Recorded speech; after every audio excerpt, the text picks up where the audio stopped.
역시 이거는 진짜 제가 저번에도 말씀드렸지만 이 나라에서 대한민국에서 싸고 좋은 건 서울대밖에 없다. 안녕하세요, 어니입니다.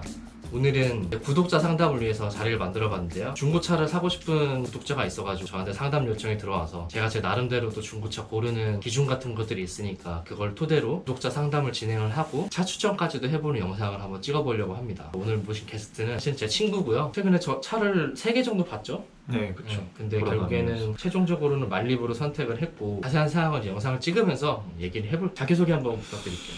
네, 안녕하십니까. 저는 이제 29살에 늙어가고 있는 인천 주민입니다. 지금 회사 생활을 하고 계시죠? 네, 계속 좀 영위하고. 다른 사람들과는 조금 다른 회사를 다녔어요. 중고차 관련된 회사를. 네. 사실 엔카 쪽에서 잠깐 인턴으로서 일을 한번 해봤었는데, 사실 이 친구를 환자로 만든 제가 좀 나쁜 짓을 많이 한 어플을 깔게 해서 중고차에 확 빠져버려서, 어쨌든 이렇게 짧게 그냥 다녀봤지만 이 생태가 좀 복잡한데 어느 정도는 조금은 이해하고 저한테 엔카 바이러스를 옮긴 사람이고, 그 이후로 저는 화장실을 가도 엔카를 보고 잠깐 짬이 나도 엔카를 보고 사람들이랑 커피를 마시면서도 엔카를 보고 네, 어쨌든 모든 건 그렇게 당신 됐습니다. 탓이라는 거. 네. 그래서 아마 이 중고차에 대해서 이 생태에 대해서 가장 잘 이해를 하고 있는 사람이, 중고차에 대해서도 그렇게 많은 거부감은 또 없는 친구라서 조금 더 재밌는 얘기가 되지 않을까.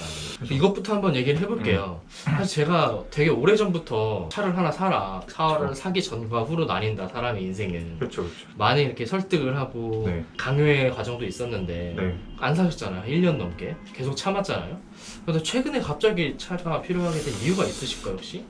지금 다니게 된 직장이 사실 대중교통이 상당히 불편해요. 실제로도 내비에 찍어보면 차로 한 9km 정도 나오는데 그러면 30-40분인데 출퇴근 거리가, 이게 대중교통을 타고 배차가 막 재수없고 이러면 1시간 막 40분까지도 늘어나는 경우가 있으니까 퇴근하고의 삶은 너무 중요하잖아요. 1시간이 너무 소중한데 아니나 더 오버가 되어버리니까 그렇게 됐죠. 그럼 만약에 차를 사기 전에 지금 대중교통을 이용해서는 어느 정도가 걸리고, 네. 차를 사고 나면 이제 어느 정도 걸릴지 한번 말씀을 해주세요. 아침에 이제 오전에 제가 갈 때는 한 1시간, 올 때는 1시간 10분. 차를 사게 되면 출근은 한 30분, 40분. 퇴근은 넉넉 잡아 한 40-50분. 그렇게만 해도 벌써 한 30분, 1시간. 그쵸. 거기다가 연비 따진다고 해도 9km면 사실 대중교통 값이에요, 요새. 그쵸. 이러니 저러니 보험료는 들겠다만 그렇다고 평생 운전 안 할 것도 아니고. 그래서 필요하겠다, 적기다 해서 이제 마음을 먹게 되었죠. 뭔가 좋은 거는 타러 가고 기다리는 시간 이런 게 없어진다는 게 맞아요. 상당히 좀 많이 맞아요. 좋아요. 힘들잖아요. 비 오고 이러는데 버스 정류장에 막 그쵸. 물 튀기고 비 맞고 그게 너무 힘들어요, 사실. 그러면 이제 차가 필요하게 된 이유에는 말씀 들었고, 네.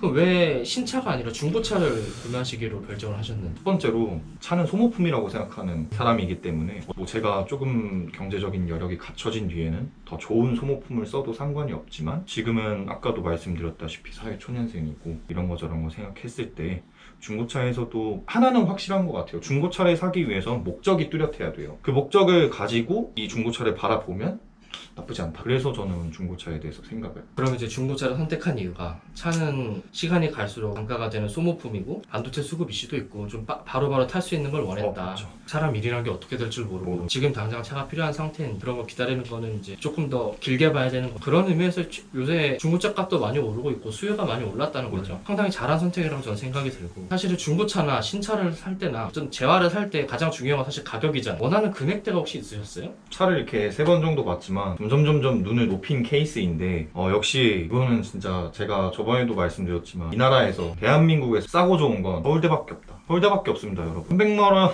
500만원, 그리고 지금 1000만원까지 제 예산을 늘려온 과정을 본 사람으로서 거의 배로 뛰었죠. 네, 지금 거의 3배로 뛰었는데, 보태충이라고는 어떤 누구 혹자는 그렇게 손가락질 할 수 있겠지만, 차를 어느 정도 아는 사람이라면 이렇게 가격이 올라가면서 점점 내 신분도 상승하는 듯한 그런 느낌을 들 수가 있죠. 최종적인 예산은 한 1000만원 정도 예상을 하고 있고, 이렇게 계속 높여온 이유에서는 확실히 돈을 들일 때마다 내가 느껴도 느낄 만한 차이를 느낄 수 있었다. 그쵸. 네. 그러면 차를 보실 때 차를 선호하는 경향이 있으세요? 예를 들어서 세단이라든지 SUV라든지. 저는 세단이라고 말씀을 드렸고, 저는 디젤에 대해서 좀 거부감이 있는 게 이렇게 운전병 PTSD가 있어서 부동반 시동 떨리는 소리와 함께 아침을 맨날 시작을 했었던 사람이기에 호달달달 떨리면 저도 모르게 정신 상태가 호달달달 떨리게 되는 경우가 있어서 저는 가솔린을 좀 더 선호를 하고, 제가 좀 더 예산이 있었으면 요새 가솔린 SUV나 뭐 하이브리드 SUV도 워낙 좋은데, 그리고 옛날 연식의 가솔린 SUV는 그때 당시에는 그렇게 뭐 메이저급으로 올라오지 못했기 때문에 제 생각에 SUV보다는 세단을 조금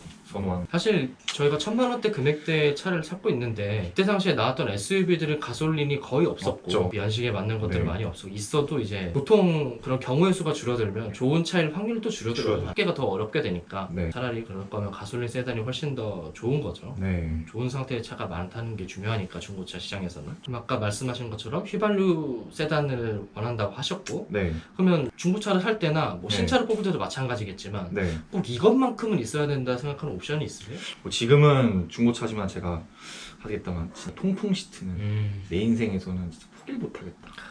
한번 써보면 그 네. 맛을 잊질 못하죠. 네. 제 차가 이제 BMW 중고 3 시리즈인데 그쵸. 그 차도 통풍 시트가 없어요. 그쵸. 근데 저야 뭐 1500, 1600에 사는 사람 입장에서 그쵸. 뭐 없어도 뭐 그만이지만 실제로 이 차를 산 사람들은 4천만 원 이상을 주고 샀을 거란 말이야, 신차로. 근데 통풍 시트가 없어. 정말 치명적인 문제. 통풍 시트가 정말 중요한 옵션이. 또 저는 한편으로 생각이 드는 게 사실상 우리가 차를 타다 보면 그렇게 오랜 시간 앉아 있는 것도 아니고 요새는 또 애프터마켓 시장이 워낙 잘 돼 있기 때문에 돈 조금 주면 통풍 시트도 시공 가능하거든요.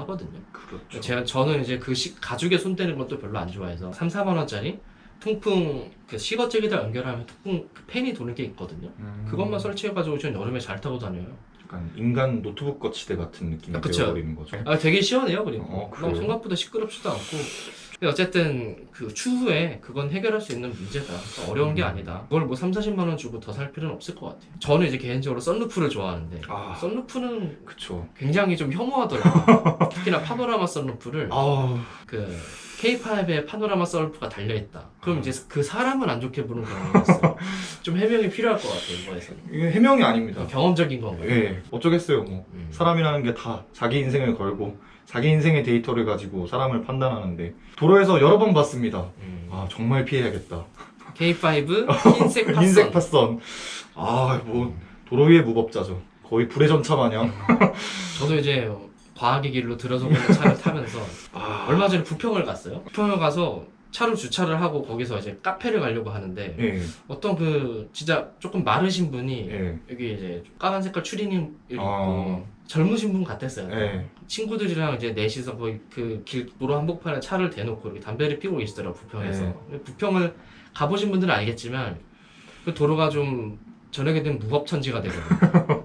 보면서 근데 그 사람이 타고 있던 차가 흰색 320D였어요. 역시 이게 사람들이 완전 없는 말을 그분이 뭐 운전을 막 한다거나 뭐 어떻게 하는 건 전 본 적은 없지만 그럼요. 같이 있던 사람조차도 그렇죠. 약간 혀를 내두르더라고. 이게 왜 내가 다 부끄러워지지? 왜 내가 부끄럽지? 나는 그저 이것을 타고 있을 뿐인데. 그렇죠. 그리고 심지어 제가 유튜브도 하고 그 네이버 카페도 활동을 하거든요. 알아보진 않았을까? 약간 자의식 과잉이지만 그런 거는 진짜 자의식 과잉이네요.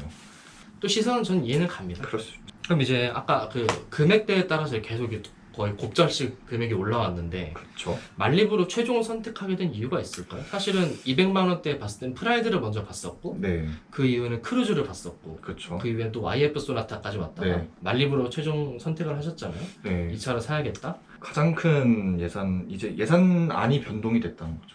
원래는 딱 맥시멈 500이었는데 부모님 론이죠. 예, 저도 있었습니다. 예, 그걸로 해서 이제 눈을 높이게 되었을 때 이제 해서 봤었을 때 사실 이 연식의 E급은 뭐 동급으로 많이 비교하는 게 K5랑 LF 소나타가 되겠죠. 우선은 엔진이죠. 그리고 1.5 터보. 소나타도 너무 명차고 뭐 K5는 조금 개인적인 성향이 실례지만 10선비세요? 왜 그렇게 자유분방한 걸 싫어하시는지. 유전자가 거부하는 것 같아요. 아. 묶여있고 이 친구 막혀있고. 실제로 선비 집안이니까 이씨죠? 예, 이씨죠. 어쨌든 봤을 때 LF 소나타는 저희가 좀 공감했었던 걸로는 조금 더 말리부보단 중후한 그쵸. 느낌이 있고, 그리고 뭐 K5는 아까 말씀드렸던 그런 이슈가 조금 있고 저한테만 그런 거를 봤을 때 말리부로 눈을 돌려봤는데 디자인도 되게 깔끔하게 잘 나왔고, 그리고 아까 말씀드린 터보 엔진 중형차의 2.4 자연흡기 가솔린의 파워를 느낄 수 있는. 그쵸. 1.5 터보지만 거의 네. 마력으로 따지자면 그 2.4 정도로. 자연흡기까지도 되죠. 애초에 그리고 운전을 뭐 내비도 없이 배웠고 운전병이었다 보니까 그쵸. 뭐 후카도 없었고 음. 뭐 센서 이런 것도 아예 없었고 맨날 사이드 미러만 보고 주차하고 이랬어서 운전을 그렇게 배웠어서 사실 뭐 지금의 편의 장치들이 있다고 해서 그렇게 불편함을 느끼진 않거든요. 조금 옵션에서는 현기보다는 빠지지만 확실히 좀 주행 성능이나 퍼포먼스에 집중을 좀 말리부에 정착을 하게 됐죠. 저도 완전히 공감이 드는 게 저도 이제 첫 차를 아버지 차를 탔는데 아무런 옵션이 없고 그렇죠. 옛날 건 심지어 그렇죠. 조수석 에어백도 없는 그쵸, 그쵸. 옵션이 나만 살아. 에어백이 옵션이었던 나만 살아. 네, 나만 살면 돼. 거의 무한도전의 그 네. 무한 이기주의 차이였는데 그 차도 후방 카메라도 없었고 그쵸. 내비게이션 당연히 없었고 뭐 있는 게 없었지만 그 차로 운전을 너무 잘 배웠거든요. 그렇죠. 오히려 그래도 운전 실력도 그때 많이 늘었고 네.